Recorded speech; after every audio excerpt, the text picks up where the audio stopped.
Like the video, subscribe to the channel and press the bell icon for latest video updates. ਦੋਸਤੋ ਅੱਜ ਮੈਂ ਤੁਹਾਡੇ ਨਾਲ ਗੱਲ ਕਰਨਾ ਚਾਹੁੰਦਾ ਜਿਹੜਾ ਸੁਖਬੀਰ ਸਿੰਘ ਬਾਦਲ ਨੇ ਚੁਣੌਤੀ ਦਿੱਤੀ ਹੈ ਨਾ ਸਾਰੇ ਵਿਸ਼ਵ ਦੇ ਸਿੱਖਾਂ ਨੂੰ ਤੇ ਆਗੂਆਂ ਦੇ ਨਾਮ ਲੈ ਕੇ ਕਿ ਅਗਰ ਕਿਸੇ ਕੋ ਸਬੂਤ ਹੈ ਗੁਰੂ ਗ੍ਰੰਥ ਸਾਹਿਬ ਦੀ ਬੇਅਦਬੀਆਂ ਦੀ ਗੱਲ ਕੀਤੀ ਸਿਰਫ ਹਲੇ ਬਾਈਬਲ ਕਲਾ ਦੇ ਗੋਲੀ ਕਾਂਡ ਦੀ ਗੱਲ ਉਹਨਾਂ ਜਾਣਬੁੱਝ ਕੇ ਨਹੀਂ ਕੀਤੀ। ਅਗਰ ਕਿਸੇ ਕੋਲ ਗੁਰੂ ਗ੍ਰੰਥ ਸਾਹਿਬ ਦੀ ਬੇਅਦਬੀਆਂ ਦਾ ਸਾਡੇ ਖਿਲਾਫ ਸਬੂਤ ਹੈ ਤੇ ਉਹ ਜਨਤਾ ਦੀ ਅਦਾਲਤ ਵਿੱਚ ਰੱਖਣ। एक बड़ी सादी जी कहावत है कि एक चोरी तो उत्तों सीना चोरी, ये बिल्कुल ढुकती है छोटे सुखबीर बादल ते। ते दूसरा है कि एक चतुर, एक चोर ते एक चतुर नाले डाके मारे, चोरियां कीतियां, उलंघनावां कीतियां, बेअदबियां कीतियां ते नाल ये बहुत चतुर बनते हैं तो लोगों को मूर्ख समझते हैं। मैं कल का दिन सारा देखा कि की आया इसका जवाब किसी ने दिता तो मैं सारा झात मारी तो सिर्फ नवजोत सिंह सिद्धू ने एक पुरानी 2018 की एक वीडियो शेयर की जिससे जस्टिस रंजीत सिंह कमिशन की रिपोर्ट के तत्थ पेश किए उन्होंने, क्योंकि आफ्टर ऑल एक जुडिशियल इंक्वायरी सी। उस तो इलावा कोई ओपोजिशन पार्टियां कोई आगू जिन्हों के नाम लिए सुखबीर ने किसी ने इस गल का आन के कोई वह जवाब देने की कोशिश नहीं की। मैं तो सिर्फ एक सधारण जिहा व्यक्ति होने के नाते ये ना समझे सुखबीर बादल के ये ताकतवर ने या इन्हों को बहुत पैसे आया 7 सितारियां के होटलों के मालिक ने कि इन्हों का अगों कोई जवाब देने को तैयार नहीं। अज मेरे को सारे तत्थ ने प्रॉपर रिपोर्ट तो चलो जी है ही आफ्टर ऑल एक जुडिशियल इंक्वायरी हुई है वो जस्टिस रंजीत सिंह कमिशन की पूरी रिपोर्ट है, 2 रिपोर्ट्स है इनफैक्ट। तो नाल मैं बिल्कुल डेट्स दे के तत्थां के आधार के उत्ते इन्हों का पर्दाफाश करूँगा। थोड़ा जहा मेरे नाल पेशेंस रखना, थोड़ा सबर रखना, क्योंकि अक्सर इस तरह की गल कहण इन्हों शीशा दिखाने वास्ते कुछ समा थोड़ा जरूर लग सकता। जिहड़ी जिन्नियां बेअदबियां हुई ना जिहड़ियां पंजाब दे विच, आपां पहलां बेअदबियां की गल करते, वो मैं समझदा वां कि जिहड़ा इहदा मुੱਢ सीगा, जिहड़ी नफरत के बीज बीजे गए, ये उस वक्त सी जदों 2007 दे विच, जे मैं डेट कोट करा ठीक तो 11 मई 2007 नूं जिहड़ा ये डेरा सच्चा साध आ, सच्चा सौदा डेरे का साध है जिहड़ा, इसने गुरु गोबिंद सिंह जी की पोशाक पहन के सलाबतपुरा बठिंडे के डेरे दे विच बकायदा एक इकट्ठ नूं संबोधन किया। उस वेले ही सिखां दीआं भावनावां बहुत बुरी तरह भड़कियां, क्योंकि ये जिहड़ा डेरे का मुखिया है इन्ना तो समझ होनी चाहिए, एक सिख परिवार च पैदा होया कि मैं अपनी तुलना किसी भी गुरु के नाल और खास तौर पर गुरु गोबिंद सिंह जी जिन्होंने पूरा परिवार वार दिता इंसानियत लई, उन्हां नाल तुलना नहीं कर सकता। पर क्योंकि ये हंकारिया होया सी, अपने आप को रब समझदा सीगा, ते इसने जिहड़ी अवग्या की, ये असल नफरत की भावना इन्हें आप बीजी उस दिन, और उस तो बाद सिखां ने इकट्ठे होकर इसका विरोध किया। सलाबतपुरे विखे 2007 विच ही एक बहुत वड्डी झड़प हुई प्रेमियां दी ते डेरे दे जिहड़े फॉलोअर्स आ ते सिखां दी, ते उहदे च एक आदमी मारिया गया ते 50 के करीब आदमी जख्मी हो गए। ये एक बेसिकली स्टार्टिंग पॉइंट सीगा जिथों सिखां दीआं भावनावां नूं ठेस पहुंच के ते पंजाब दे हालात जिहड़े बदलण लग पे। इस तो बाद काफ़ी अरसा पहला बादलों की सरकार सी 2007 च, इन्हों ने काफ़ी अरसा अवॉइड किया कि सानू डेरा मुखी के खिलाफ कोई कार्रवाई ना करनी पवे, क्योंकि इन्हों की पुरानी की कहते होंगे गंढ तुप हैगी आ डेरा सच्चा सौदे के मुखीए दे नाल। बहुत सारिया तस्वीर सोशल मीडिया तो तुसीं देखिया कि प्रकाश सिंह बादल भुंजे बैठा वा तो शायद सुखबीर सिंह बादल भी हाथ जोड़ के सामने वो खड़ा जिद्दां गुनाहगार खड़े होंगे उसकी कचहरी में। वो सारे तत्थ जिहड़े लोगों की नॉलेज में सीगे। तो फिर ये 2007 की जून 2007 में जो लोगों का बहुत प्रेशर बढ़ गया, देखा कि सिख बहुत नाराज हो रहे हैं, एक FIR दर्ज की गई जिहड़ियां धार्मिक जज्बातों को भड़काउण लई लाई जाती अक्सर धारा 295A 2-3 धारा उहदे नाल होर जोड़ के एक FIR दर्ज की गई सिर्फ इस राम रहीम ते डेरा साध के खिलाफ। वो जी FIR सी उदा ही पेंडिंग तुरी रही जिन्नी देर अकाली दल का राज रहा 2007 तो लैके 12 तक। 2012 की इलैक्शनां तो पहला जनवरी 2012 की शायद 12 जनवरी की डेट हैगी आ, पुलिस ने एक कैंसलेशन रिपोर्ट फाइल की सैशन कोर्ट बठिंडा दे विच, जिथे FIR की जरा चलान पेश होया हुआ सीगा, उहदे च कैंसलेशन रिपोर्ट फाइल कर ਹੁਣ ਸੁਖਬੀਰ ਸਿੰਘ ਬਾਦਲ ਬੜੇ ਆਰਾਮ ਨਾਲ ਕਹਿ ਰਿਹਾ ਜੀ ਉਸ ਵਕਤ ਤਾਂ ਇਲੈਕਸ਼ਨ ਕਮਿਸ਼ਨ ਦਾ ਰਾਜ ਚੱਲਦਾ ਸੀ, ਇਲੈਕਸ਼ਨ ਕਮਿਸ਼ਨ ਇਸ ਤਰ੍ਹਾਂ ਦੇ ਫੈਸਲੇ ਲੈ ਸਕਦੀ ਹੈ। ਜੇ ਸੁਖਬੀਰ ਬਾਦਲ ਬਹੁਤ ਸ਼ੋਰ ਮਚਾਉਂਦਾ ਕਿ ਸੜਕਾਂ ਬਣਾਤੀਆਂ, ਬਿਜਲੀ ਪੰਜਾਬ ਨੂੰ ਮੈਂ ਕਰ ਦਿੱਤੀ, ਅਗਰ ਉਹ ਉਹਦੇ ਫੈਸਲੇ ਨੇ ਤੇ ਜਿਹੜਾ ਜਨਵਰੀ ਮਹੀਨੇ ਦੇ ਵਿੱਚ 2012 ਚ ਕੈਂਸਲੇਸ਼ਨ ਰਿਪੋਰਟ ਫਾਈਲ ਹੋਈ, ਜਿਹੜੀ ਗੁਰੂ ਸਾਹਿਬ ਦੀ ਪੋਸ਼ਾਕ ਪਹਿਨ ਕੇ ਅਵਗਿਆ ਕੀਤੀ ਸੀ, ਉਹਦੀ ਜ਼ਿੰਮੇਵਾਰੀ ਵੀ ਸੁਖਬੀਰ ਬਾਦਲ ਤੈਨੂੰ ਲੈਣੀ ਪਵੇਗੀ, ਤੂੰ ਭੱਜ ਨਹੀਂ ਸਕਦਾ। ਔਰ ਇਹ ਕੈਂਸਲੇਸ਼ਨ ਰਿਪੋਰਟ ਇੱਕ ਦਿਨ ਨਹੀਂ ਫਾਈਲ ਹੋ ਗਈ, ਅਕਸਰ ਇਹ ਫਾਈਲ ਹੋਮ ਡਿਪਾਰਟਮੈਂਟ, ਜਿਹਦਾ ਹੋਮ ਮਿਨਿਸਟਰ ਸੁਖਬੀਰ ਬਾਦਲ ਸੀਗਾ, ਇਹ ਫਾਈਲ ਥੱਲਿਓਂ ਚੱਲ ਕੇ ਉੱਪਰੋਂ ਜਾ ਕੇ ਥੱਲੇ ਤੱਕ ਘੱਟੋ ਘੱਟ 3-4 ਮਹੀਨਿਆਂ ਦਾ ਪ੍ਰੋਸੈਸ ਆ ਜਦੋਂ ਕਿਸੇ ਦੇ ਖਿਲਾਫ ਕੋਈ ਅਦਾਲਤ ਵਿੱਚ ਕੈਂਸਲੇਸ਼ਨ ਰਿਪੋਰਟ ਫਾਈਲ ਹੋਣੀ ਹੁੰਦੀ ਹੈ। ਤਾਂ 2012 ਦੀ ਜਨਵਰੀ ਨੂੰ ਇਲੈਕਸ਼ਨਾਂ ਤੋਂ ਪਹਿਲਾਂ ਇਹਨਾਂ ਅਖੌਤੀ ਅਕਾਲੀਆਂ ਨੇ, ਜਿਹੜੇ ਆਪਣੇ ਆਪ ਨੂੰ ਕਹਿੰਦੇ ਅਸੀਂ ਸਿੱਖਾਂ ਦੇ ਨੁਮਾਇੰਦੇ ਆ, ਇਹਨਾਂ ਨੇ ਗੁਰੂ ਸਾਹਿਬ ਦੇ ਨਾਲ ਤੁਲਨਾ ਕਰਨ ਵਾਲੇ ਬੰਦੇ ਦੇ ਜਿਹੜੀ FIR ਸੀਗੀ, ਪ੍ਰੋਸੀਡਿੰਗ ਸੀ ਬਠਿੰਡਾ ਸੈਸ਼ਨ ਕੋਰਟ ਦੇ ਵਿੱਚ, ਇਹਨਾਂ ਨੇ ਪੁਲਿਸ ਵੱਲੋਂ ਕੈਂਸਲੇਸ਼ਨ ਰਿਪੋਰਟ ਦਾਇਰ ਕਰਕੇ ਉਸ ਨੂੰ ਬਾਇਜ਼ਤ ਬਰੀ ਕਰਵਾਉਣ ਦੇ ਵੱਡੇ ਗੁਨਾਹਗਾਰ ਸੁਖਬੀਰ ਸਿੰਘ ਬਾਦਲ ਨੇ। ਇੱਥੇ ਹੀ ਬਸ ਨਹੀਂ, ਇਸ ਤੋਂ ਬਾਅਦ ਜਿਹੜਾ ਦੂਸਰਾ ਝਗੜਾ ਪਿਆ ਆਣ ਕੇ, ਤੁਹਾਨੂੰ ਯਾਦ ਹੋਵੇਗਾ ਕਿ ਇੱਕ ਕਮਲਾ ਜਿਹੜਾ ਡੇਰੇ ਦਾ ਸਾਧ ਹੈਗਾ, ਇਸ ਨੇ ਇੱਕ ਮੈਸੇਂਜਰ ਆਫ ਗੋਡ ਫਿਲਮ ਬਣਾਈ ਸੀਗੀ, MSG ਜਿਹਨੂੰ ਕਹਿੰਦੇ ਸੀਗੇ, ਔਰ ਉਹ ਬੜਾ ਆਪਣੇ ਆਪ ਨੂੰ ਸਮਝਦਾ ਸੀ ਕਿ ਸਾਰੇ ਭਾਰਤ ਵਿੱਚ ਮੇਰੀ ਫਿਲਮ ਬੜੀ ਚੱਲੇ ਕਿਉਂਕਿ ਮੇਰੇ ਬੜੇ ਪੈਰੋਕਾਰ ਨੇ, ਮੇਰੇ ਬੜੇ ਚੇਲੇ ਚਾਪਟ ਨੇ, ਤੇ ਫਿਲਮ ਬਣਾ ਕੇ ਮੈਂ ਕਾਮਯਾਬ ਹੋਊਂਗਾ। ਉਹ ਫਿਲਮ ਨੂੰ ਰਿਲੀਜ਼ ਨਹੀਂ ਸੀ ਹੋਣ ਦਿੱਤਾ ਜਾ ਰਿਹਾ ਪੰਜਾਬ ਦੇ ਵਿੱਚ, ਉਸ ਨੂੰ ਬੈਨ ਕੀਤਾ ਗਿਆ ਸੀਗਾ। ਉਸ ਫਿਲਮ ਨੂੰ ਰਿਲੀਜ਼ ਕਰਾਉਣ ਦੇ ਮਕਸਦ ਨਾਲ ਪ੍ਰੈਸ਼ਰ ਬਿਲਡਅਪ ਕਰਨ ਵਾਸਤੇ ਫਿਰ ਇੱਕ ਬਕਾਇਦਾ ਤੌਰ ਤੇ ਸਾਜ਼ਿਸ਼ ਘੜੀ ਗਈ। ਉਹ ਸਾਜ਼ਿਸ਼ ਦੇ ਤਹਿਤ ਜਿਹੜੇ ਡੇਰਾ ਪ੍ਰੇਮੀ ਸੀਗੇ, ਇਹਨਾਂ ਨੇ ਜਿਹੜੇ ਪਹਿਲਾਂ ਤਾਂ ਇੱਕ ਜਿਹੜਾ ਸਭ ਤੋਂ ਵੱਡੀ ਅਵਗਿਆ ਕੀਤੀ ਕਿ 1 ਜੂਨ 2015 ਨੂੰ ਗੁਰੂ ਗ੍ਰੰਥ ਸਾਹਿਬ ਜੀ ਦਾ ਸਰੂਪ ਚੋਰੀ ਹੁੰਦਾ ਵਾ ਬੁਰਜ ਜਵਾਹਰ ਸਿੰਘ ਵਾਲੇ ਤੋਂ। ਇਹ ਕੋਈ ਛੋਟੀ ਗੱਲ ਨਹੀਂ ਸੀਗੀ। ਅਕਾਲੀਆਂ ਦੀ ਸਰਕਾਰ ਹੋਵੇ ਔਰ ਗੁਰੂ ਗ੍ਰੰਥ ਸਾਹਿਬ ਦਾ ਸਰੂਪ ਚੋਰੀ ਹੋ ਜਾਵੇ ਬੁਰਜ ਜਵਾਹਰ ਸਿੰਘ ਵਾਲੇ ਪਿੰਡ ਤੋਂ, ਤੇ ਇਹਨਾਂ ਦੇ ਕੋਈ ਜੂੰ ਵੀ ਨਹੀਂ ਸਰਕੀ, ਇਹਨਾਂ ਨੇ ਬੋਦਰ ਵੀ ਨਹੀਂ ਕੀਤਾ ਖਾਸ ਕੇ, ਠੀਕ ਆ ਚੋਰੀ ਹੋ ਗਿਆ ਵਾ। ਔਰ ਇਹ ਚੋਰੀ ਕੀਤਾ ਗਿਆ ਸੀਗਾ, ਗੁਰੂ ਗ੍ਰੰਥ ਸਾਹਿਬ ਦੀ ਬੇਅਦਬੀਆਂ ਦਾ ਮੁੱਢ ਉੱਥੋਂ ਸ਼ੁਰੂ ਹੋਇਆ ਸੀਗਾ, ਤਾਂ ਕਿ ਪੰਜਾਬ ਸਰਕਾਰ ਤੇ ਪ੍ਰੈਸ਼ਰ ਪਾਇਆ ਜਾ ਸਕੇ ਕਿ ਸਾਡੀ ਜਿਹੜੀ ਉਹ ਬਾਬੇ ਦੀ ਫਿਲਮ ਆਉਣੀ ਹੈ MSG, ਉਸ ਨੂੰ ਪੰਜਾਬ ਦੇ ਵਿੱਚ ਛੇਤੀ ਤੋਂ ਛੇਤੀ ਰਿਲੀਜ਼ ਕਰਾਇਆ ਜਾ ਸਕੇ। ਇਸ ਤੋਂ ਅੱਗੇ ਜਿਹੜਾ 24 ਤੇ 25 ਸਤੰਬਰ 2015 ਨੂੰ ਬਰਗਾੜੀ ਵਿਖੇ ਅਤੇ ਬੁਰਜ ਜਵਾਹਰ ਸਿੰਘ ਵਾਲੇ ਬਕਾਇਦਾ ਤੌਰ ਤੇ ਪ੍ਰੇਮੀਆਂ ਨੇ ਪੋਸਟਰ ਲਾਏ। ਉਹ ਗੰਦੀ ਭਾਸ਼ਾ ਦੇ ਪੋਸਟਰ ਸੀਗੇ, ਉਹਦੇ ਧੀਆਂ ਭੈਣਾਂ ਦੀਆਂ ਗਾਲਾਂ ਕੱਢੀਆਂ ਸੀਗੇ, ਤੁਹਾਡੇ ਗੁਰੂ ਨੂੰ ਚੱਕ ਕੇ ਲੈ ਜਾਾਂਗੇ, ਐਂ ਕਰ ਦਿਆਂਗੇ, ਉਹ ਕਰ ਦਿਆਂਗੇ, ਜੋ ਕੁਝ ਭੜਕਾਊ ਜ਼ੁਬਾਨ ਲਿਖ ਸਕਦੇ ਸੀ ਉਹਨਾਂ ਪੋਸਟਰਾਂ ਦੇ ਵਿੱਚ, ਉਹ ਇਹਨਾਂ ਪ੍ਰੇਮੀਆਂ ਨੇ ਪੋਸਟਰ ਲਾਏ। ਪਹਿਲਾਂ ਲਾਇਆ ਬਰਗਾੜੀ ਦੇ ਵਿੱਚ, ਉਹ ਬਰਗਾੜੀ ਵਾਲਿਆਂ ਨੇ ਜਿਹੜਾ ਸੀਗਾ ਗੁਰਦੁਆਰੇ ਦੇ ਗ੍ਰੰਥੀ ਨੇ ਉਸ ਪਿੰਡ ਦੇ ਜਿਹੜੇ ਅਕਾਲੀ ਆਗੂ ਸੀ ਗੁਰਚੇਤ ਸਿੰਘ ਢਿੱਲੋਂ, ਉਹਨਾਂ ਨੂੰ ਇਨਫੋਰਮ ਕੀਤਾ, ਲੇਕਿਨ ਪੁਲਿਸ ਨੇ ਨਾ ਉਹਦੇ ਤੇ ਕੋਈ ਪ੍ਰੋਪਰ ਪੁਖਤਾ ਕਾਰਵਾਈ ਕੀਤੀ।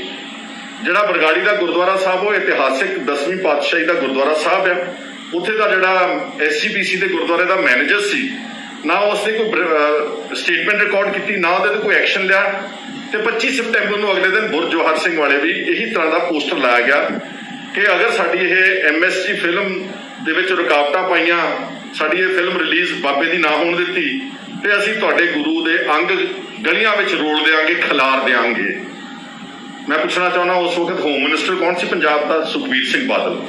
ਇਹਨੂੰ ਪੁੱਛੋ ਜਰਾ, ਇਹਨੇ ਕੀ ਕਾਰਵਾਈ ਕੀਤੀ ਇਹਨਾਂ ਪੋਸਟਰਾਂ ਤੇ, ਗੁਰੂ ਗ੍ਰੰਥ ਸਾਹਿਬ ਦੇ ਸਰੂਪ ਚੋਰੀ ਹੋਣ ਦੇ ਉੱਤੇ, ਇਹਨਾਂ ਦੇ ਉੱਤੇ ਇਹਨੇ ਜਦ ਕੋਈ ਕਾਰਵਾਈ ਨਹੀਂ ਕੀਤੀ। ਉਹਦੀ ਆਬਜ਼ਰਵੇਸ਼ਨ ਇਸੇ ਜਸਟਿਸ ਰਣਜੀਤ ਸਿੰਘ ਕਮਿਸ਼ਨ ਦੀ ਰਿਪੋਰਟ ਦੇ ਸਫਾ ਨੰਬਰ 105 ਤੇ ਆ, ਜਿਹੜੀ SIT ਅਕਾਲੀਆਂ ਦੀ ਸਰਕਾਰ ਵੇਲੇ ਬਣਾਈ ਸੀ, ਇੱਕ ਫਰਜ਼ੀ ਜੀ SIT ਬਣਾਈ ਸੀ। ਉਹਦੇ ਵੀ ਜਿਹੜਾ ਮੁੱਖ ਹੈਡ ਸੀਗਾ ਇੰਦਰਪ੍ਰੀਤ ਸਿੰਘ ਸਹੋਟਾ, ਜਿਹੜਾ additional director general of police ਸੀਗਾ, ਉਹਨੇ ਆਪਣੇ ਇਸ ਰਿਪੋਰਟ ਵਿੱਚ ਕੋਟ ਕੀਤਾ ਗਿਆ 105 ਨੰਬਰ ਸਫੇ ਤੇ ਕਿ ਜਿਹੜੀ ਪੁਲਿਸ ਸੀਗੀ ਉਹਨਾਂ ਨੇ ਦੋਸ਼ੀਆਂ ਨੂੰ ਫੜਨ ਲਈ, ਜਿਨ੍ਹਾਂ ਨੇ ਪੋਸਟਰ ਲਾਏ, ਜਿਨ੍ਹਾਂ ਨੇ ਇਹ ਨਫ਼ਰਤ ਫੈਲਾਉਣ ਦੀ ਕੋਸ਼ਿਸ਼ ਕੀਤੀ, ਇਹਨਾਂ ਨੂੰ ਫੜਨ ਵਾਸਤੇ ਕੋਈ ਵਿਸ਼ੇਸ਼ ਉਪਰਾਲਾ ਨਹੀਂ ਕੀਤਾ। ਤੇ ਹੋਮ ਮਿਨਿਸਟਰ ਕੌਣ ਸੀ ਪੰਜਾਬ ਦਾ? ਸੁਖਬੀਰ ਸਿੰਘ ਬਾਦਲ। ਇਸ ਤੋਂ ਅੱਗੇ ਜਿੱਦਾਂ ਮੈਂ ਕਿਹਾ ਕਿ ਗੁਰਦੁਆਰਾ ਸਾਹਿਬ ਦੇ ਮੈਨੇਜਰ ਦੀ ਕੋਈ ਸਟੇਟਮੈਂਟ ਨੇ ਰਿਕਾਰਡ, ਉਸ ਤੋਂ ਬਾਅਦ ਜਦੋਂ ਇਹਨਾਂ ਨੇ ਕੁਝ ਵੀ ਨਹੀਂ ਕੀਤਾ ਤਾਂ 12 ਅਕਤੂਬਰ 2015 ਨੂੰ ਗੁਰੂ ਗ੍ਰੰਥ ਸਾਹਿਬ ਜੀ ਦੇ ਜਿਹੜੇ ਅੰਗ ਸੀਗੇ ਉਹ ਖਿਲਾਰੇ ਪਏ ਸੀ, ਰੋਲੇ ਪਏ ਸੀ, ਪਾੜੇ ਪਏ ਸੀ, ਜਿਹਦੇ ਨਾਲ ਕਿ ਸਾਰੀ ਦੁਨੀਆ 'ਚ ਬੈਠੇ ਗੁਰੂ ਨਾਨਕ ਨਾਮ ਲੇਵਾ ਦੇ ਜਜ਼ਬਾਤ ਭੜਕੇ।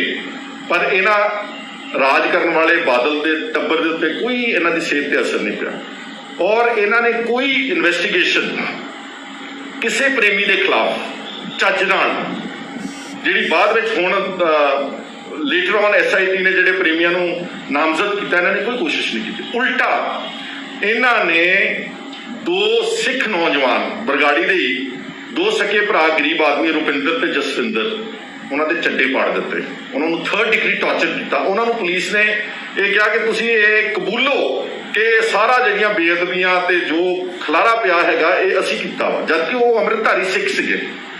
ਔਰ ਇਸ ਹੋਮ ਮਿਨਿਸਟਰ ਸੁਖਬੀਰ ਸਿੰਘ ਬਾਦਲ ਦੇ ਸੱਤਾ ਦੇ ਨਸ਼ਾ ਵਿੱਚ ਚੂਰ ਪੰਜਾਬ ਪੁਲਿਸ ਹੈਡਕੁਆਟਰਸ ਵਿੱਚ ਚੰਡੀਗੜ੍ਹ 'ਚ ਇਸ ਨੇ ਬਕਾਇਦਾ ਇੱਕ ਪ੍ਰੈਸ ਕਾਨਫਰੰਸ ਕੀਤੀ, ਜਿਹੜੀ ਤੁਹਾਨੂੰ ਸਾਰਿਆਂ ਨੂੰ ਯਾਦ ਹੋਵੇਗੀ ਕਿ ਮੈਂ ਗੁਰੂ ਗ੍ਰੰਥ ਸਾਹਿਬ ਦੀ ਬੇਅਦਬੀਆਂ ਦਾ ਮਸਲਾ ਸਾਰਾ ਹੱਲ ਕਰ ਲਿਆ ਵਾ, ਤੇ ਆਹ ਜਿਹੜੇ 2 ਭਰਾ ਨੇ ਰੁਪਿੰਦਰ ਤੇ ਜਸਵਿੰਦਰ ਅੰਮ੍ਰਿਤਧਾਰੀ ਸਿੱਖ, ਇਹ ਜ਼ਿੰਮੇਵਾਰ ਨੇ। ਤੇ ਮੈਂ ਹੁਣ ਚੱਲਿਆ ਵਾਂ ਨਾਢਾ ਸਾਹਿਬ ਗੁਰਦੁਆਰਾ ਸਾਹਿਬ ਮੱਥਾ ਟੇਕਣ ਵਾਸਤੇ, ਇੱਕ ਫਰਜ਼ੀ ਦਿਖਾਵੇ ਦੇ ਵਾਸਤੇ।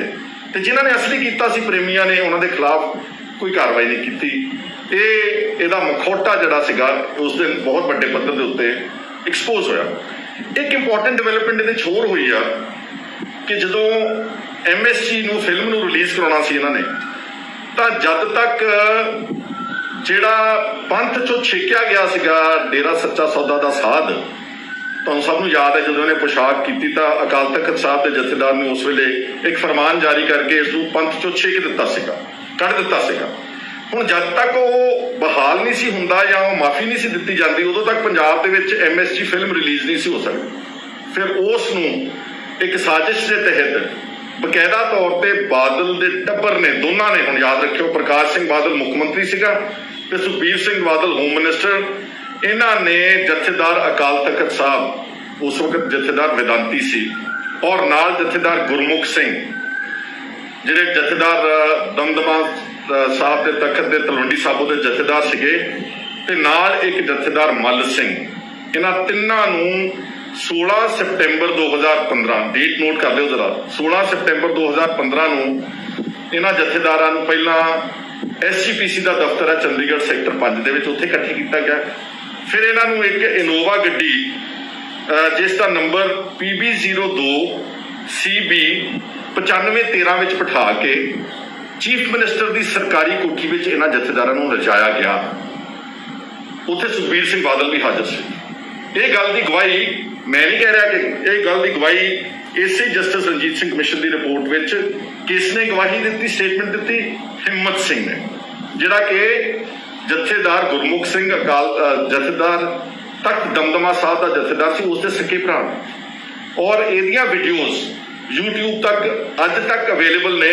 ਚਾਹੇ ਹੁਣ ਜਥੇਦਾਰ ਗੁਰਮੁਖ ਸਿੰਘ ਨੂੰ ਇਹਨਾਂ ਬਾਦਲਾਂ ਨੇ ਮਨਾ ਕੇ, ਪਤਿਆ ਕੇ, ਡਰਾ ਕੇ, ਲਾਲਚ ਦੇ ਕੇ ਦਰਬਾਰ ਸਾਹਿਬ ਦਾ ਹੈਡ ਗ੍ਰੰਥੀ ਲਾ ਦਿੱਤਾ, ਪਰ ਉਹਦੀਆਂ ਪੁਰਾਣੀਆਂ ਵੀਡੀਓਜ਼ ਤੁਸੀਂ ਸਾਰਿਆਂ ਨੇ ਦੇਖਿਆ। ਜਦੋਂ ਉਹਨੇ ਕਬੂਲਿਆ, ਉਹਨਾਂ ਨੇ ਕਿਹਾ ਕਿ ਮੈਂ ਚੀਫ ਮਿਨਿਸਟਰ ਨੂੰ ਕਿਹਾ ਕਿ ਤੁਸੀਂ ਜੀ ਜਥੇਦਾਰਾਂ ਨੂੰ, ਜਿਹੜੇ ਧਾਰਮਿਕ ਆਗੂ ਨੇ, ਉਹਨਾਂ ਨੂੰ ਆਪਣੀ ਸਰਕਾਰੀ ਕੋਠੀ ਤੇ ਨਾਮ ਲਾਇਆ ਕਰੋ। ਉਹਦੀ ਰਿਕਾਰਡ ਹੈ ਬਕਾਇਦਾ। ਉਸੇ ਦੇ ਸਕੇ ਭਰਾ ਨੇ, ਹਿੰਮਤ ਸਿੰਘ ਨੇ, ਜਸਟਿਸ ਰਣਜੀਤ ਸਿੰਘ ਦੇ ਮੂਹਰੇ ਇਹ ਬਿਆਨ ਦਿੱਤਾ, ਖੁਲਾਸਾ ਕੀਤਾ ਕਿ ਇਹਨਾਂ ਜਥੇਦਾਰਾਂ ਨੂੰ 16 ਸਤੰਬਰ 2015 ਨੂੰ ਸੱਦਿਆ ਗਿਆ। ਇਸ ਲਈ ਸੱਦਿਆ ਗਿਆ ਸੀਗਾ ਤਾਂ ਕਿ ਇਸ ਡੇਰੇ ਦੇ ਸਾਧ ਨੂੰ ਮਾਫੀ ਦਿੱਤੀ ਜਾਵੇ ਅਕਾਲ ਤਖਤ ਸਾਹਿਬ। ਇਨ ਦ ਮੀਨ ਟਾਈਮ ਇੱਕ ਸਰਵ ਧਰਮ ਕਮੇਟੀ ਬਣੀ ਹੋਈ ਸੀ ਸਵਾਮੀ ਅਗਨੀਵੇਸ਼ ਦੇ ਥੱਲੇ।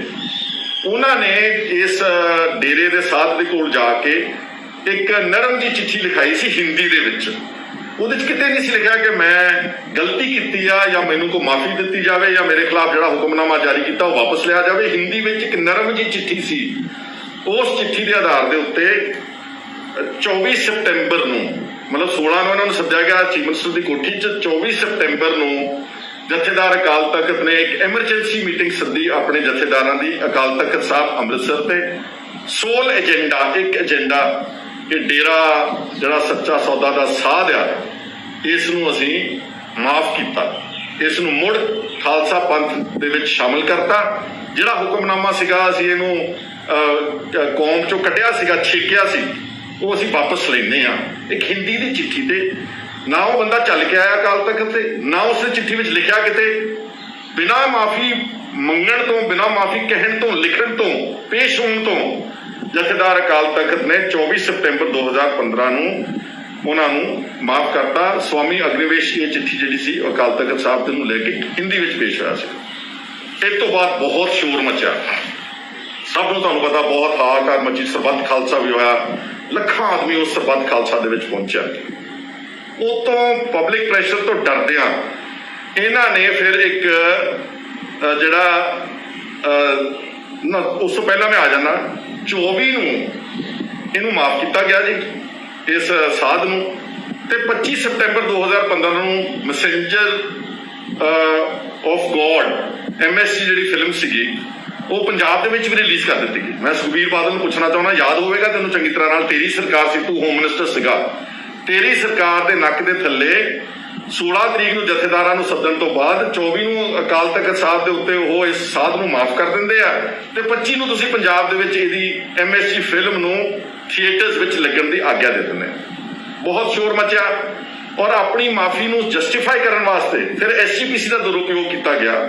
90 ਲੱਖ ਰੁਪਈਆ ਸਿੱਖਾਂ ਦੀ ਸੰਗਤ ਦਾ ਪੈਸਾ, ਵੱਡੇ ਵੱਡੇ ਇਸ਼ਤਿਹਾਰ ਲਾਏ ਗਏ ਅਖਬਾਰਾਂ ਦੇ ਵਿੱਚ, ਉਹਨੂੰ ਜਸਟੀਫਾਈ ਕੀਤਾ ਗਿਆ ਕਿ ਜਿਹੜੀ ਅਸੀਂ ਮਾਫੀ ਦਿੱਤੀ ਹੈ ਠੀਕ ਦਿੱਤੀ ਹੈ, ਪਰ ਇਹਦੇ ਬਾਵਜੂਦ ਸਿੱਖਾਂ ਦੇ ਜਿਹੜੇ ਜਜ਼ਬਾਤ ਸੀਗੇ ਉਹ ਲਗਾਤਾਰ ਭੜਕਦੇ ਹੋਏ ਰਹੇ ਔਰ ਬਹੁਤ ਪ੍ਰੈਸ਼ਰ ਰਿਹਾ ਇਹਨਾਂ ਦੀ ਧਾਰਮਿਕ ਲੀਡਰਸ਼ਿਪ ਦੇ ਉੱਤੇ, ਤੇ ਅਲਟੀਮੇਟਲੀ ਅਕਾਲ ਤਖਤ ਦੇ ਜਥੇਦਾਰ ਨੂੰ 16 ਅਕਤੂਬਰ 2015 ਨੂੰ ਇਹ ਮਾਫੀਨਾਮਾ ਜਿਹੜਾ ਦਿੱਤਾ ਸੀ ਸਾਧ ਨੂੰ, ਸੱਚੇ ਸੌਦੇ ਦੇ ਸਾਧ ਨੂੰ, ਇਹ ਉਹਨੂੰ ਵਾਪਸ ਲੈਣਾ ਪਿਆ। ਔਰ ਹੁਣ ਗੱਲ ਸਾਰੀ ਸਾਹਮਣੇ ਆ ਜਾਂਦੀ ਕਿ ਪਹਿਲਾਂ 2012 ਵਿੱਚ ਜਿਹੜਾ ਉਹਦੇ ਖਿਲਾਫ ਕੇਸ ਸੀ ਬਠਿੰਡਾ ਸੈਸ਼ਨ ਕੋਰਟ ਚੋਂ, ਉਹ ਸੁਖਬੀਰ ਸਿੰਘ ਦੇ ਬਾਦਲ ਦੇ ਕਹਿਣ ਤੇ ਵਾਪਸ ਹੁੰਦਾ, ਤੇ ਫਿਰ ਉਹਦੀ ਫਿਲਮ ਰਿਲੀਜ਼ ਕਰਾਉਣ ਦੇ ਮਕਸਦ ਨਾਲ ਜਿਹੜਾ ਉਹਨੂੰ ਮਾਫੀਨਾਮਾ ਦਿੱਤਾ ਗਿਆ ਸੀਗਾ, ਤੇ ਫਿਰ ਕਿਸ ਤਰ੍ਹਾਂ SGPC ਦਾ ਦੁਰਉਪਯੋਗ ਕਰਕੇ ਪੈਸੇ ਲਵਾਏ, ਤੇ ਫਿਰ ਦੇਖਿਆ ਕਿ ਸਿੱਖਾਂ ਦੀ ਭਾਵਨਾਵਾਂ ਬਹੁਤ ਭੜਕ ਗਈਆਂ, ਨਹੀਂ ਮੰਨਦੇ, ਤੇ ਫਿਰ ਅਕਾਲ ਤਖਤ ਦੇ ਜਥੇਦਾਰ ਨੂੰ ਕਹਿਤਾ ਕਿ ਹੁਣ ਮਾਫੀ ਜਿਹੜੀ ਆ ਉਹ ਵਾਪਸ ਲੈ ਲਓ। ਇਹ ਜੋ ਕੁਝ ਅਕਾਲ ਤਖਤ ਸਾਹਿਬ ਦੇ ਜਥੇਦਾਰ ਨੇ ਕੀਤਾ ਇਹ ਰਹਿਤ ਮਰਿਆਦਾ ਦੇ 100% ਉਲਟ ਕੀਤਾ। ਮੈਂ ਨਹੀਂ ਕੋਈ ਦੱਸਣ ਵਾਲਾ, ਲੇਕਿਨ ਜਿਹੜੇ ਸਿੱਖ ਵਿਦਵਾਨ ਬੁੱਧੀਜੀਵੀ ਚੰਗੇ ਲੋਕ ਸੀਗੇ ਉਹ ਤੁਹਾਨੂੰ ਸਮੇਂ-ਸਮੇਂ ਦੱਸਦੇ ਰਹੇ ਕਿ ਕਿਤੇ ਵੀ ਜਿਹੜਾ ਸਿੱਖ ਰਹਿਤ ਮਰਿਆਦਾ ਦੇ ਵਿੱਚ ਇਸ ਤਰ੍ਹਾਂ ਨਹੀਂਗਾ ਕਿ ਕੋਈ ਆਦਮੀ ਪੇਸ਼ ਵੀ ਨਹੀਂ ਹੁੰਦਾ ਤੇ ਚਿੱਠੀ ਵੀ ਹਿੰਦੀ 'ਚ ਲਿਖਦਾ ਵਾ ਤੇ ਜਿਹੜਾ ਹੁਕਮਨਾਮਾ ਹੈਗਾ ਉਹ ਅਸੀਂ ਵਾਪਸ ਲੈ ਲੈਂਦੇ ਆ, ਜਦ ਕਿ ਇੱਕ ਰਹਿਤ ਮਰਿਆਦਾ ਇਹ ਰਹੀ ਹੈ ਕਿ ਜਿਹੜਾ ਹੁਕਮਨਾਮਾ ਇੱਕ ਵਾਰੀ ਅਕਾਲ ਤਖਤ ਸਾਹਿਬ ਤੋਂ ਜਾਰੀ ਹੋ ਗਿਆ ਉਸ ਨੂੰ ਕਿਸੇ ਤਰੀਕੇ ਨਾਲ ਵਿਡਰਾਅ ਨਹੀਂ ਕੀਤਾ ਜਾਂਦਾ। ਹੁਣ ਮੇਰੇ ਚੰਦ ਸਵਾਲ ਨੇ ਸੁਖਬੀਰ ਬਾਦਲ ਨੂੰ, ਇਸ ਹੰਕਾਰੇ ਹੋਏ ਬੰਦੇ ਨੂੰ ਜਿਹਨੇ 2 ਸਾਲ ਇਹਦੀ ਸਰਕਾਰ ਰਹੀ, ਇਹਨੇ ਕੁਝ ਨਹੀਂ ਕੀਤਾ, ਉਹਨੂੰ ਮੈਂ ਪੁੱਛਣਾ ਚਾਹੁੰਦਾ ਕਿ ਤੁਸੀਂ ਗੱਲਾਂ ਦਾ ਜਵਾਬ ਦੇ ਦਿਓ ਲੋਕਾਂ ਦੀ ਕਚਹਿਰੀ ਵਿੱਚ, ਔਰ ਅਗਰ ਹੋ ਸਕੇ ਇਹ ਸਾਰੀਆਂ ਗੱਲਾਂ ਦਾ ਜਵਾਬ ਅਕਾਲ ਤਖਤ ਸਾਹਿਬ ਤੇ ਜਾ ਕੇ ਸਹੁੰ ਚੱਕ ਕੇ ਜੇ ਜਵਾਬ ਦਵੋਗੇ ਤਾਂ ਫਿਰ ਮੈਂ ਸਮਝੂੰਗਾ ਕਿ ਤੂੰ ਮਾੜੀ ਮੋਟੀ ਤੇਰੇ ਅੰਦਰ ਕੋਈ ਜਾਨ ਹੈਗੀ ਆ। ਪਹਿਲਾਂ ਤਾਂ ਤੁਸੀਂ ਇਹ ਦੱਸੋ ਕਿ 2012 ਦੇ ਵਿੱਚ ਇਲੈਕਸ਼ਨਾਂ ਤੋਂ ਪਹਿਲਾਂ ਤੁਸੀਂ ਇਸ ਪਖੰਡੀ ਸਾਧ ਦੇ ਖਿਲਾਫ ਜਿਹੜਾ 295 ਧਾਰਾ ਦਾ ਸੈਸ਼ਨ ਕੋਰਟ ਬਠਿੰਡਾ ਦੇ ਵਿੱਚ ਕੇਸ ਚੱਲ ਰਿਹਾ ਸੀਗਾ, ਉਹ ਤੂੰ ਬਤੌਰ ਹੋਮ ਮਿਨਿਸਟਰ ਆਪਣੀ ਪੁਲਿਸ ਨੂੰ ਕਹਿ ਕੇ ਕੈਂਸਲੇਸ਼ਨ ਰਿਪੋਰਟ ਫਾਈਲ ਕਰਕੇ ਉਹ ਕੇਸ ਵਾਪਸ ਕਿਉਂ ਲਿਆ? ਤੁਹਾਨੂੰ ਸਭ ਨੂੰ ਯਾਦ ਹੈ ਕਿ 2012 'ਚ ਅਕਾਲੀ ਦਲ ਨੇ ਸਰਕਾਰ ਰਿਪੀਟ ਕਰਤੀ ਸੀਗੀ, ਕੀਤੀਆਂ ਤਾਂ ਠੱਗੀਆਂ ਟੋਰੀਆਂ ਸੀ, ਕੀਤੇ ਮਾਰੇ ਤਾਂ ਡਾਕੇ ਸੀਗੇ, ਪਰ ਕਿਸੇ ਤਰੀਕੇ ਨਾਲ ਡੇਰੇ ਦੀ ਵੋਟ ਲੈ ਕੇ ਮਾਲਵੇ ਦੇ ਵਿੱਚ ਇਹ ਕਾਮਯਾਬ ਹੋ ਗਏ ਤੇ ਜਿਹੜੀ ਇਹਨਾਂ ਦੀ ਦੁਬਾਰਾ ਸਰਕਾਰ ਬਣੀ ਸੀ। ਇਸ ਕਰਕੇ ਉਹ ਕੀ ਕਹਿੰਦੇ ਹੁੰਦੇ ਅੰਗਰੇਜ਼ੀ 'ਚ ਕੁਇਡ ਪ੍ਰੋ ਕੁਆ, ਤੂੰ ਮੈਨੂੰ ਥਾਪੜਾ ਦੇ ਮੈਂ ਤੈਨੂੰ ਥਾਪੜਾ ਦਊਂਗਾ, ਉਸ ਨੀਤੀ ਵਿੱਚ ਉਹਨਾਂ ਦੀਆਂ ਵੋਟਾਂ ਲੈਣ ਵਾਸਤੇ ਇਸ ਝੂਠੇ ਅਕਾਲੀ ਨੇ, ਇਸ ਫਰਜ਼ੀ ਅਕਾਲੀ ਨੇ ਉਹ ਜਿਹੜਾ ਕੇਸ ਸੀਗਾ ਉਹ ਬਠਿੰਡੇ ਦੀ ਅਦਾਲਤ ਵਿੱਚੋਂ ਕਿਉਂ ਵਾਪਸ ਲਿਆ, ਇਹ ਸਹੁੰ ਚੱਕ ਕੇ ਅਕਾਲ ਤਖਤ ਸਾਹਿਬ ਤੇ ਖੜਾ ਹੋ ਕੇ ਦੱਸੇ ਲੋਕਾਂ ਨੂੰ। ਇਸੇ ਤਰ੍ਹਾਂ ਹੀ ਇਹ ਦੱਸੇ ਕਿ ਕੀ ਅਕਾਲ ਤਖਤ ਦੇ ਜਥੇਦਾਰ ਨੂੰ ਉਸ ਵਕਤ ਵੇਦਾਂਤੀ ਨੂੰ ਔਰ ਜਥੇਦਾਰ ਦਮਦਮਾ ਸਾਹਿਬ ਦੇ ਜਥੇਦਾਰ ਗੁਰਮੁਖ ਸਿੰਘ ਨੂੰ ਤੇ ਇੱਕ ਜਥੇਦਾਰ ਮੱਲ ਸਿੰਘ ਨੂੰ ਤੁਸੀਂ 16 ਸਤੰਬਰ ਨੂੰ 2015 ਨੂੰ ਚੀਫ ਮਿਨਿਸਟਰ ਦੀ ਕੋਠੀ ਬੁਲਾਇਆ ਸੀਗਾ ਕਿ ਨਹੀਂ ਬੁਲਾਇਆ ਸੀਗਾ? ਤੇ ਜੇ ਬੁਲਾਇਆ ਸੀਗਾ ਕੀ ਉੱਥੇ ਮਾਫੀਨਾਮੇ ਦੀ ਡਾਇਰੈਕਸ਼ਨ ਦਿੱਤੀ ਗਈ ਸੀ ਕਿ ਨਹੀਂ ਦਿੱਤੀ ਗਈ ਸੀ? ਇਹ ਦੂਸਰਾ ਮੇਰਾ ਚੁਣੌਤੀ ਇਹਨਾਂ ਨੂੰ ਹੈ। ਤੀਸਰਾ, ਇਹਨਾਂ ਨੂੰ ਸਮਨ ਜਥੇਦਾਰਾਂ ਨੂੰ ਸਰਕਾਰੀ ਕੋਠੀ ਵਿੱਚ ਚੀਫ ਮਿਨਿਸਟਰ ਦੀ ਤਾਂ ਬੁਲਾਇਆ ਗਿਆ ਸੀਗਾ ਤਾਂ ਕਿ ਉਹਦੀ ਫਿਲਮ ਜਿਹੜੀ ਆ MSG ਉਹ ਪੰਜਾਬ ਦੇ ਥੀਏਟਰਸ ਵਿੱਚ ਦੁਬਾਰਾ ਉਸ ਨੂੰ ਲਾਇਆ ਜਾ ਸਕੇ, ਉਸ ਨੂੰ ਆਗਿਆ ਦਿੱਤੀ ਜਾ ਸਕੇ। ਇਹ ਗੱਲ ਸੁਖਬੀਰ ਸਿੰਘ ਬਾਦਲ ਤੇ ਪ੍ਰਕਾਸ਼ ਸਿੰਘ ਬਾਦਲ ਦੀ ਅੰਦਰ ਆਪਣੀ ਆਤਮਾ ਅੱਛੀ ਤਰ੍ਹਾਂ ਜਾਣਦੀ, ਜੋ ਕੁਛ ਇਹਨਾਂ ਨੇ ਜਿਹੜੀਆਂ ਕਰਤੂਤਾਂ ਕੀਤੀਆਂ ਨੇ। ਇਸੇ ਤਰ੍ਹਾਂ ਹੀ ਇਹ ਜਦੋਂ ਹੋਮ ਮਿਨਿਸਟਰ ਸੀ, ਅਕਸਰ ਪੌਣੇ 2 ਸਾਲ ਇਹਨਾਂ ਦੀ ਸਰਕਾਰ ਰਹੀ ਆ, ਇਹਨਾਂ ਨੇ ਬੁਰਜ ਬੁਰਜ ਜਵਾਹਰ ਸਿੰਘ ਵਾਲੇ ਤੋਂ ਜਿਹੜਾ ਗੁਰੂ ਗ੍ਰੰਥ ਸਾਹਿਬ ਦਾ ਸਰੂਪ ਚੋਰੀ ਹੋਇਆ 1 ਜੂਨ 2015 ਨੂੰ, ਸਬਸੀਕੁਐਂਟਲੀ ਪੋਸਟਰ ਲੱਗੇ, ਬੇਅਦਬੀਆਂ ਹੋਈਆਂ, ਲਗਾਤਾਰ ਇੱਕ ਲੜੀਵਾਰ ਸਭ ਕੁਝ ਹੋਇਆ। ਮੈਂ ਪੁੱਛਣਾ ਚਾਹੁੰਦਾ ਕਿ ਬਤੌਰ ਹੋਮ ਮਿਨਿਸਟਰ ਤੂੰ ਇਸ ਨੂੰ ਰੋਕਣ ਵਾਸਤੇ ਕੀ ਕੋਸ਼ਿਸ਼ ਕੀਤੀ? ਤੀਸਰਾ, ਕਿ ਕਿਸੇ ਵੀ ਪ੍ਰੇਮੀ ਦੇ ਖਿਲਾਫ ਪੰਜਾਬ ਪੁਲਿਸ ਨੇ ਕਿਸੇ ਤਰ੍ਹਾਂ ਦੀ ਇਨਵੈਸਟੀਗੇਸ਼ਨ ਕਿਉਂ ਨਹੀਂ ਲਾਂਚ ਕੀਤੀ? ਕੇਵਲ ਸਿੱਖਾਂ ਨੂੰ ਹੀ ਟਾਰਗੇਟ ਕਰਕੇ ਰੁਪਿੰਦਰ ਤੇ ਜਸਵਿੰਦਰ ਦੇ ਚੱਡੇ ਕਿਉਂ ਪਾੜੇ ਗਏ? ਕੀ ਸੁਖਬੀਰ ਸਿੰਘ ਬਾਦਲ ਜਵਾਬ ਦੇ ਸਕਦਾ ਵਾ? ਜਿੰਨੀ ਦੇਰ ਤੁਹਾਡੀ ਸਰਕਾਰ ਰਹੀ ਤੁਸੀਂ ਕੋਈ ਜੈਨੂਅਨ ਐਫਰਟ ਹੁੰਦਾ, ਇੱਕ ਹੁੰਦਾ ਐਵੇਂ SIT ਬਣਾਤੀ ਜੀ, ਇੱਕ ਹੁੰਦਾ ਵਾ ਕੋਈ ਸੀਰੀਅਸ ਐਫਰਟ ਕਰਕੇ ਤੁਸੀਂ ਦੋਸ਼ੀਆਂ ਨੂੰ ਫੜਨ ਦੀ ਤੇ ਜ਼ਿੰਮੇਵਾਰੀ ਫਿਕਸ ਕਰਨ ਦੀ ਕੋਸ਼ਿਸ਼ ਕਿਉਂ ਨਹੀਂ ਕੀਤੀ ਗਈ? ਤੁਸੀਂ ਮੈਨੂੰ ਇਹ ਦੱਸੋ ਕਿ ਜਿਹੜੀ ਕੋਟਕਪੂਰੇ ਅਤੇ ਬਾਈਬਲ ਕਲਾਂ ਵਿੱਚ ਗੋਲੀ ਚੱਲੀ, ਉਸ ਗੋਲੀ ਵਿੱਚ ਤੁਸੀਂ ਪੁਲਿਸ ਵਾਲਿਆਂ ਦੇ ਨਾਮ ਕਿਉਂ ਨਹੀਂ ਨਾਮਜ਼ਦ ਕੀਤੇ? FIRs ਤੁਹਾਡੀ ਸਰਕਾਰ ਪੌਣੇ 2 ਸਾਲ ਰਹੀ ਆ, ਬਾਈਬਲ ਕਲਾਂ 'ਚ 2 ਸਿੱਖ ਨੌਜਵਾਨ ਮਾਰੇ ਗਏ ਸੀਗੇ, ਉਹਨਾਂ 2 ਆਦਮੀਆਂ ਦਾ ਕਤਲ ਹੋਇਆ, ਤੁਸੀਂ ਅਣਪਛਾਤੇ ਬੰਦਿਆਂ ਦੇ ਖਿਲਾਫ FIR ਦਰਜ ਕੀਤੀ ਰੱਖੀ ਹੈ। ਜਿਹੜਾ ਅਜੀਤ ਸਿੰਘ, ਜਿਹੜਾ ਜਸਟਿਸ ਰਣਜੀਤ ਸਿੰਘ ਕਮਿਸ਼ਨ ਦੀ ਰਿਪੋਰਟ ਵਿੱਚ ਨਾਮ ਬਿਆਨ ਤੇ ਨਾਮ ਦਰਜ ਆ, ਜਿਹਦੇ ਚੂਲੇ ਵਿੱਚ ਗੋਲੀ ਵੱਜੀ ਜਦੋਂ ਕੋਟਕਪੂਰੇ ਸਵੇਰੇ 6 ਵਜੇ ਗੋਲੀ ਚਲਾਈ ਗਈ ਪੁਲਿਸ ਵੱਲੋਂ, ਉਹਦੇ ਅਜੀਤ ਸਿੰਘ ਦੇ ਕਹਿਣ ਦੇ ਉੱਤੇ 307 ਦਾ ਪਰਚਾ ਕਿਉਂ ਨਹੀਂ ਦਰਜ ਕੀਤਾ? ਸੁਖਬੀਰ ਸਿੰਘ ਬਾਦਲ ਤੁਸੀਂ ਹੋਮ ਮਿਨਿਸਟਰ ਸੀਗੇ। ਇੱਥੇ ਬਸ ਨਹੀਂ, ਜਿਹੜੀ CCTV ਫੁਟੇਜ ਅਗਰ ਜਸਟਿਸ ਰਣਜੀਤ ਸਿੰਘ ਕਮਿਸ਼ਨ ਆਪਣੀ ਰਿਪੋਰਟ ਵਿੱਚ ਉਸ ਆਪਣੇ ਕਮਿਸ਼ਨ ਰਾਹੀਂ ਕਢਾ ਸਕਦੇ ਨੇ, ਜਿਹੜੀ ਕੋਟਕਪੂਰੇ ਚੌਂਕ ਵਿੱਚ CCTVs ਲੱਗੇ ਸੀ, ਜਿਹਨੇ ਸਾਰੇ ਤੱਥ ਮੋਹਰੇ ਲਿਆਂਦੇ ਕਿ ਪੁਲਿਸ ਨੇ ਗੋਲੀ ਚਲਾਈ ਤੇ ਅਜੀਤ ਸਿੰਘ ਦੇ ਚੂਲੇ ਵਿੱਚ ਲੱਗੀ ਤੇ ਕਿਸ ਤਰ੍ਹਾਂ ਜਬਰਨ ਲਾਠੀ ਚਾਰਜ ਕਰਕੇ ਤੇ ਪਾਣੀ ਦੀਆਂ ਬੁਛਾੜਾਂ ਮਾਰ ਕੇ ਤੇ ਅਤਿਆਚਾਰ ਕਰਕੇ ਉਹ ਕੋਟਕਪੂਰੇ ਦੇ ਚੌਂਕ 'ਚ ਮੋਰਚਾ ਉਠਾਇਆ ਗਿਆ। ਇੱਕ ਫਰਜ਼ੀ ਕਮਿਸ਼ਨ ਜਸਟਿਸ ਜ਼ੋਰਾ ਸਿੰਘ ਦਾ ਇਹਨਾਂ ਅਖੌਤੀ ਅਕਾਲੀਆਂ ਨੇ ਵੀ ਬਣਾਇਆ ਸੀਗਾ, ਉਹਨੇ CCTV ਫੁਟੇਜ ਕਿਉਂ ਨਹੀਂ ਕਢਾਈ? ਹੋਮ ਮਿਨਿਸਟਰ ਕੌਣ ਸੀ ਉਸ ਵੇਲੇ ਪੰਜਾਬ ਦੇ ਵਿੱਚ? ਇਹ ਔਰ FIR ਜਿਹੜੀ ਦਰਜ ਹੋਈ ਉਹ ਕੋਟਕਪੂਰੇ ਦੀ FIR ਪੁਲਿਸ ਵੱਲੋਂ ਦਰਜ ਹੈ ਪਬਲਿਕ ਦੇ ਉੱਤੇ, ਨਾਲੇ ਕੁੱਟਿਆ, ਨਾਲੇ ਮਾਰਿਆ, ਨਾਲੇ ਔਰਤਾਂ ਨੂੰ ਬੇਇੱਜ਼ਤ ਕੀਤਾ ਤੇ ਅਜੀਤ ਸਿੰਘ ਦੇ ਚੂਲੇ ਵਿੱਚ ਗੋਲੀ ਮਾਰੀ ਤੇ ਨਾਲੇ ਪਰਚਾ ਵੀ ਉਹਨਾਂ ਲੋਕਾਂ ਦੇ ਉੱਤੇ ਦਰਜ ਸੀਗਾ। ਇਹ ਸੁਖਬੀਰ ਸਿੰਘ ਬਾਦਲ ਤੂੰ ਦੱਸ ਸਕਦਾ ਵਾ ਕਿ ਇਹ ਕੀ ਕਰਤੂਤ ਸੀ ਤੇਰੀ ਬਤੌਰ ਇੱਕ ਅਖੌਤੀ ਅਕਾਲੀ ਦੇ ਹੋਮ ਮਿਨਿਸਟਰ ਵਜੋਂ? ਔਰ ਇੱਥੇ ਬਸ ਨਹੀਂ, ਲਾਸਟ ਮੈਂ ਪੁੱਛਣਾ ਚਾਹੁੰਦਾ, ਅਖੀਰਲੀ ਗੱਲ ਕਰਨ ਲੱਗਿਆ, ਇੱਕ ਪਾਸੇ ਕਹਿੰਦੇ ਜੀ ਅਸੀਂ ਸਿੱਖਾਂ ਦੀ ਨੁਮਾਇੰਦਾ ਜਮਾਤ ਆ, ਅਸੀਂ ਬੜੇ ਪੰਥਕ ਆ, ਅਸੀਂ ਬੜੇ ਧਾਰਮਿਕ ਆ। ਇਹਨਾਂ ਨੂੰ ਮੈਂ ਪੁੱਛਣਾ ਚਾਹੁੰਦਾ ਕਿ ਜਿਹੜੇ ਬਾਈਬਲ ਕਲਾਂ ਗੋਲੀ ਚੱਲੀ ਤੇ ਕੋਟਕਪੂਰੇ ਗੋਲੀ ਚੱਲੀ, ਉਹ DGP ਸੁਮੇਧ ਸਿੰਘ ਸੈਣੀ ਤੁਸੀਂ ਲਾਇਆ ਕਿਉਂ ਸੀਗਾ? ਜਿਸ ਬੰਦੇ ਨੇ ਸਿੱਖਾਂ ਦੇ ਝੂਠੇ ਪੁਲਿਸ ਮੁਕਾਬਲਿਆਂ ਵਿੱਚ ਮਾਰਿਆ, ਚੱਡੇ ਪਾੜੇ, ਇੱਕ ਨਹੀਂ ਅਨੇਕਾਂ ਹੈ। ਚਲੋ ਇਜ਼ਹਾਰ ਆਲਮ ਨੂੰ ਛੱਡ ਦਿਓ, ਆਲਮ ਸੇਨਾ ਵਾਲੇ ਦੀ ਘਰ ਵਾਲੇ ਨੂੰ ਤੁਸੀਂ ਮਲੇਰਕੋਟਲੇ ਤੋਂ MLA ਬਣਾਇਆ, ਉਹ ਛੱਡ ਦਿਓ ਇੱਕ ਮਿੰਟ ਵਾਸਤੇ। DGP ਹੁੰਦਾ ਟੌਪ ਪੁਲਿਸ ਅਫਸਰ, ਅਕਾਲੀ ਦਲ ਦੀ ਸਰਕਾਰ ਹੋਵੇ ਤਾਂ ਸਭ ਤੋਂ ਐਂਟੀ ਸਿੱਖ ਅਫਸਰ ਨੂੰ ਲੱਭ ਕੇ ਤੁਸੀਂ ਪੰਜਾਬ ਦਾ DGP ਲਾਇਆ। ਔਰ ਉਸਨੇ ਆਪਣੇ ਹਲਫੀਆ ਬਿਆਨ ਜਿਹੜਾ ਜਸਟਿਸ ਰਣਜੀਤ ਸਿੰਘ ਕਮਿਸ਼ਨ ਦੇ ਰਿਪੋਰਟ ਦੇ ਵਿੱਚ ਆ ਜਿਹੜੀ ਸਪਲੀਮੈਂਟਰੀ ਫਾਈਨਲ ਰਿਪੋਰਟ ਹੈ, ਇਹਦੇ ਵਿੱਚ ਉਹਦਾ ਐਫੀਡੇਵਿਟ ਆ ਸੁਮੇਧ ਸਿੰਘ ਸੈਣੀ ਦਾ ਕਿ 14 ਅਕਤੂਬਰ ਦੀ ਤੜਕੇ ਸਵੇਰੇ 2 ਵਜੇ ਪੰਜਾਬ ਦੇ ਮੁੱਖ ਮੰਤਰੀ ਨੇ ਮੈਨੂੰ ਫੋਨ ਕੀਤਾ। ਕਦ ਲਈ ਕੀਤਾ ਸੀ ਜੀ ਉਦੋਂ ਫੋਨ? ਤੇ 14 ਅਕਤੂਬਰ ਨੂੰ 6 ਵਜੇ ਕੋਟਕਪੂਰੇ ਗੋਲੀ ਚੱਲ ਗਈ ਤੇ ਮੁੜ ਕੇ 10-11 ਵਜੇ 10 ਵਜੇ 9 ਵਜੇ ਬਾਈਬਲ ਕਲਾਂ ਵਿੱਚ 2 ਸਿੱਖ ਨੌਜਵਾਨ ਮਾਰੇ ਗਏ। ਕੀ ਇਹ ਕਾਫੀ ਨਹੀਂ ਸੀ? ਇਹ ਜੋ ਕੁਝ ਘਟਨਾਕ੍ਰਮ ਵਾਪਰਿਆ, ਜੋ ਭਾਣਾ ਵਾਪਰਿਆ, ਗੁਰੂ ਗ੍ਰੰਥ ਸਾਹਿਬ ਦੀ ਬੇਅਦਬੀਆਂ, ਤੁਹਾਡੇ ਸਿਹਤ ਤੇ ਕੋਈ ਅਸਰ ਨਹੀਂ ਹੋਇਆ? ਔਰ ਤੁਸੀਂ ਕਿੱਡੇ ਢੀਠ ਬੰਦੇ ਹੋ ਕਿ ਹਲੇ ਵੀ ਆਪਣੀ ਗੱਲ ਸਵੀਕਾਰ ਕਰਨ ਨੂੰ ਤਿਆਰ ਨਹੀਂ ਗਏ। ਉੱਥੇ ਜਾ ਕੇ ਇਲੈਕਸ਼ਨਾਂ ਤੋਂ ਬਾਅਦ ਫਰਜ਼ੀ ਜੋੜੇ ਵੀ ਝਾੜੇ ਨੇ ਝੂਠੇ। ਜੇ ਤੁਸੀਂ ਸੱਚੇ ਮਨੋਂ ਮਾਫੀ ਮੰਗੀ ਹੁੰਦੀ ਨਾ ਤਾਂ ਸ਼ਾਇਦ ਤੁਹਾਨੂੰ ਸਿੱਖ ਕੌਮ ਮਾਫ ਕਰ ਰਹੀ। ਸਿੱਖਾਂ ਦਾ ਗੁਰੂ ਨਾਨਕ ਨਾਮ ਲੇਵਾ ਦਾ ਮਾਫੀ ਦਾ ਖਾਨਾ ਬਹੁਤ ਵੱਡਾ ਵਾ, ਪਰ ਤੁਸੀਂ ਲੋਕਾਂ ਨੂੰ ਝੇਡਾਂ ਕਰਦੇ ਹੋ, ਤੁਸੀਂ ਟਿੱਚਰਾਂ ਕਰਦੇ ਹੋ, ਤੁਸੀਂ ਹੋਰ ਚੜਾਉਂਦੇ ਹੋ।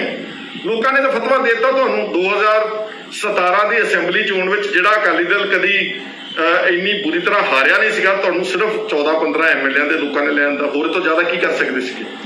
ਇਸ ਕਰਕੇ ਜੇ ਤੁਸੀਂ ਸਮਝਦੇ ਕਿ ਇਸ ਹਾਈ ਕੋਰਟ ਦੇ ਆਰਡਰ ਦੇ ਨਾਲ ਤੁਹਾਨੂੰ ਛੁਟਕਾਰਾ ਹੋ ਗਿਆ, ਤੁਹਾਡੀ ਗਲਤਫਹਿਮੀ ਹੈ। ਦੇਖੋ 2 ਤਰ੍ਹਾਂ ਦੀ ਕਚਹਿਰੀਆਂ ਨੇ, ਇੱਕ ਇਹ ਹੈਗੀਆਂ ਨੇ ਆ ਜਿਹੜੀਆਂ ਅਦਾਲਤਾਂ ਸਰਕਾਰਾਂ ਦੀਆਂ ਬਣਾਈਆਂ ਹੋਈਆਂ, ਇੱਥੋਂ ਤਾਂ ਤੁਸੀਂ ਬਚ ਸਕਦੇ ਹੋ। ਇੱਥੋਂ ਤਾਂ ਸੁਮੇਧ ਸਿੰਘ ਸੈਣੀ ਵਰਗੇ ਤੇ ਹੋਰ ਸਿੱਖਾਂ ਦੇ ਕਾਤਲ ਅੱਜ ਤੱਕ ਬਚੀ ਜਾਂਦੇ ਨੇ। ਇਹਨਾਂ ਅਦਾਲਤਾਂ 'ਚੋਂ ਤਾਂ ਜਿਹੜੇ ਇਸ ਦੇਸ਼ ਦੇ ਲੁਟੇਰੇ ਨੇ, ਚਾਹੇ ਉਹ ਵਿਜੇ ਮਾਲਿਆ ਹੈ ਤੇ ਜੇ ਚਾਹੇ ਉਹ ਨੀਰਵ ਮੋਦੀ ਆ ਤੇ ਚਾਹੇ ਉਹ ਇਸ ਦੇਸ਼ ਦੀਆਂ ਅਦਾਲਤਾਂ 'ਚੋਂ ਇੰਟਰਨੈਸ਼ਨਲ ਚੀਟ ਚਾਰਲ ਸੋਬਰਾਜ ਵਰਗੇ ਵੀ ਬਚ ਗਏ ਸੀਗੇ, ਚਾਹੇ ਅੱਜ ਉਹ ਨੇਪਾਲ ਦੀ ਜੇਲ੍ਹ ਵਿੱਚ ਬੰਦ ਆ। ਪਰ ਦੂਸਰੀ ਅਦਾਲਤ ਹੈਗੀ ਉਸ ਵਾਹਿਗੁਰੂ ਦੀ, ਉਸ ਪਰਮਾਤਮਾ ਦੀ ਤੇ ਲੋਕਾਂ ਦੀ ਅਦਾਲਤ। ਲੋਕਾਂ ਦੀ ਅਦਾਲਤ ਨੇ ਤੁਹਾਨੂੰ ਛੇਕ ਦਿੱਤਾ 2017 ਵਿੱਚ 14-15 ਸੀਟਾਂ ਤੇ ਲੈਣ ਦਾ, ਤੇ ਇੱਕ ਹਲੇ ਵਾਹਿਗੁਰੂ ਦੀ ਅਦਾਲਤ ਦਾ ਫੈਸਲਾ ਤੁਹਾਡੇ ਖਿਲਾਫ ਆਵੇਗਾ, ਅਵਸ਼ ਆਵੇਗਾ। ਦੇਰ ਤਾਂ ਹੋ ਸਕਦੀ ਹੈ, ਅੰਧੇਰ ਨਹੀਂ ਹੈ ਉਸ ਅਦਾਲਤ ਵਿੱਚ। ਇਸ ਲਈ ਮੈਂ ਸਮਝਦਾ ਕਿ ਹਲੇ ਵੀ ਸਮਾਂ ਕਿ ਇਹ ਜਿਹੜਾ ਬਾਦਲ ਦਾ ਟੱਬਰ, ਜਿਨ੍ਹਾਂ ਨੇ ਪੰਥ ਤਬਾਹ ਕਰਤਾ, ਜਿਨ੍ਹਾਂ ਨੇ ਅਕਾਲੀ ਦਲ ਤਬਾਹ ਕਰਤਾ, ਜਿਨ੍ਹਾਂ ਨੇ SGPC ਤਬਾਹ ਕਰਤੀ, ਜਿਨ੍ਹਾਂ ਨੇ ਅਕਾਲ ਤਖਤ ਸਾਹਿਬ ਦੇ ਜਥੇਦਾਰਾਂ ਨੂੰ ਐਂ ਬਦਲਿਆ ਜਿੱਦਾਂ ਕੱਪੜੇ ਬਦਲਦੇ ਹੁੰਦੇ ਨੇ, ਆਪਣੇ ਹੱਥ ਟੋਕੇ ਬਣਾ ਕੇ ਰੱਖਿਆ। ਅੱਜ ਵੀ ਤੁਸੀਂ ਜਾ ਕੇ ਉੱਥੇ ਸੱਚੇ ਮਨੋਂ ਪੇਸ਼ ਹੋ ਕੇ ਜੇ ਮਾਫੀ ਮੰਗ ਲਓਗੇ ਤਾਂ ਸ਼ਾਇਦ ਤੁਹਾਨੂੰ ਲੋਕੀ ਮਾਫ ਕਰ ਦੇਣ। ਲੇਕਿਨ ਜੇ ਤੁਸੀਂ ਆਹ ਗਿੱਦੜ ਭੁੱਕੀਆਂ ਮਾਰ ਕੇ ਫਰਜ਼ੀ ਚੁਣੌਤੀਆਂ ਲੋਕਾਂ ਤੋਂ ਮੰਗਦੇ ਹੋ ਤਾਂ ਫਿਰ ਆਹ ਤੱਥ ਜਿਹੜੇ ਸਾਰੇ ਮੈਂ ਤੁਹਾਡੇ ਸਾਹਮਣੇ ਅੱਜ ਰੱਖ ਦਿੱਤੇ ਆ।